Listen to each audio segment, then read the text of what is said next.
Hello everyone, I'm making that video to show you what happened with my X5 50i E70 N63 engine. Actually disaster. The story short is that during driving the engine just died.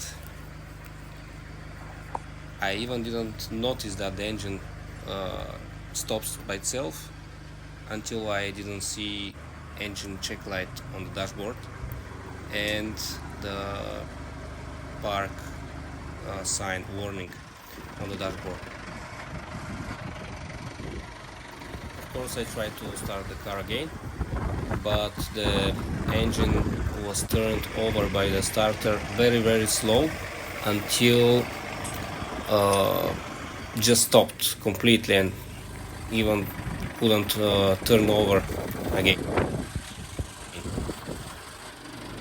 The battery voltage was okay, but I reached the point that you can hear only clank noise from the starter, and that's it. No any movement. Then I realized that the engine is most probably seized.